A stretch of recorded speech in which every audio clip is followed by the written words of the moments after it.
Živijo, tukaj Valentin. Danes bom govoril o fizični zasvojenosti oziroma obsedenosti. Naš je zelo zvit glede tega, kako bi nas zavajal, in se drži tudi preizkušenih tehnik manipulacije,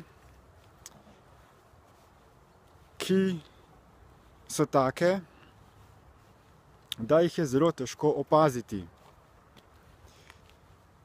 Tako kot tudi v družbi se lahko doseže določen vpliv na ta način, da se določene spremembe plasirajo, dozirajo zelo počasi, postopoma, v majhnih delčkih. Enako tudi naš poizkuša vzeti našo pozornost in povzročiti čim več notranjega konflikta, zato da bi on lahko generiral energijo za svoj obstoj. Kako to počne? Začne tako, da proizvede naprej majhno, nedolžno misel. In potem mi tej misli sledimo in jo naredimo za svojo. Mislimo, da smo mi začeli to misel misliti. Potem, ko sledimo tej misli, lahko doživimo neko manjšo čustveno reakcijo, tako zelo subtilno, nedolžno. Ampak si rečemo, to ni nič. Potem pa naslednjič proizvede še kakšno bolj intenzivno misel in potem doživimo še kakšno hujšo čustveno reakcijo. In počasi nas navaja na prisotnost teh njegovih misli, tako da se jih popolnoma navadimo in postanejo domače. Smo se z njimi spoprijateljili. Nato pa nas začne nagovarjati še na nadaljnje škodljive korake, da bi izkušali še bolj intenzivne občutke, čustva in reakcije. Eden izmed primerov so recimo tudi droge, alkohol. Začnemo preizkušati, si rečemo, če bom poizkusil kakšno drogo, ali pa če bom spil en kozarec alkohola, potem se mi nič ne bo zgodilo. Obvladujem zadevo. Vedno lahko neham. Počasi se te stvari akumulirajo in spet se navadimo novih stvari, novih energetskih vtisov. Potem pa kar naenkrat lahko opazimo, da počnemo stvari, ki so že tako intenzivne in uničujoče za naše fizično telo in za medsebojne odnose, da je že prepozno. Postanemo fizično odvisni, fizično zasvojeni od določenih vedenjskih vzorcev, od določenih čustvenih reakcij, od določenih substanc, ki nas zasvojijo.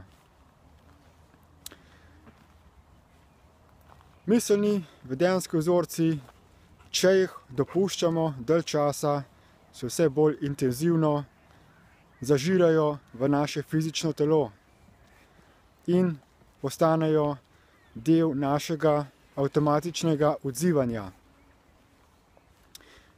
naše podzavesti. Bolj, ko dopuščamo te občutke, bolj, ko so energije, izkušenj tiste, ki vodijo naše življenje, bolj izgubljamo našo moč, da bi usmerjali življenje v tej smeri, kot si ga želimo.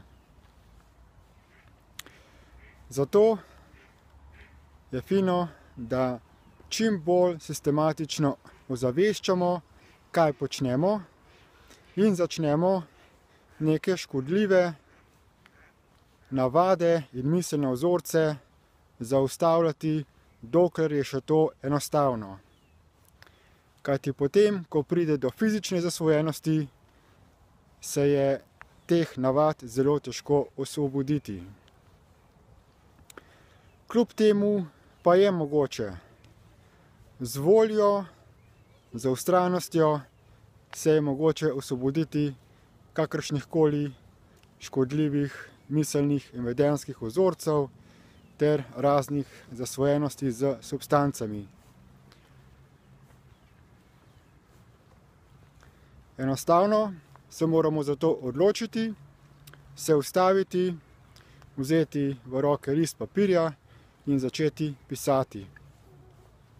S pisanjem svoje vzorce zmaterializiramo in na ta način imamo moč, da jih obdelamo, prevzamemo odgovornost za njih in si jih odpustimo.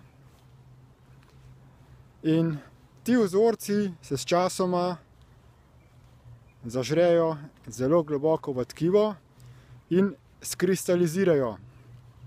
Zato tudi pride do bolečin v mišičnem tkivu, ker to so skristalizirani miselni vzorci, ki režejo ob mišice.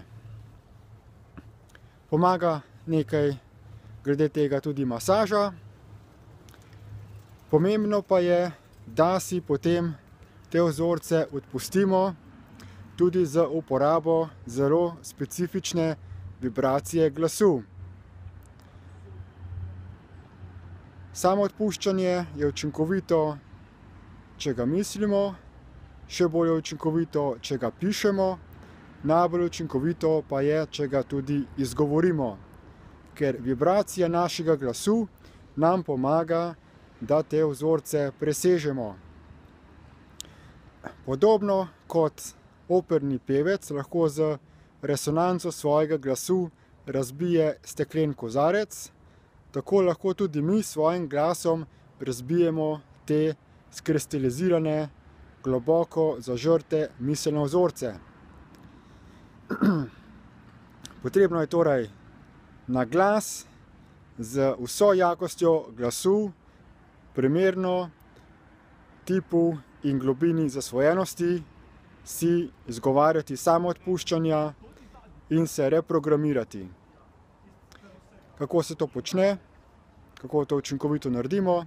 Če hočete več o tem zvedeti, vas vabim, da se vpišete na brezplačni spletni tečaj DIP Light in se preberete še ostalo podporno gradivo v obliki tiskovin, audioposnetkov, videoposnetkov. Vse povezave do teh informacij najdete v opisu tega videoposnetka. Hvala za posluh in nasvidenje.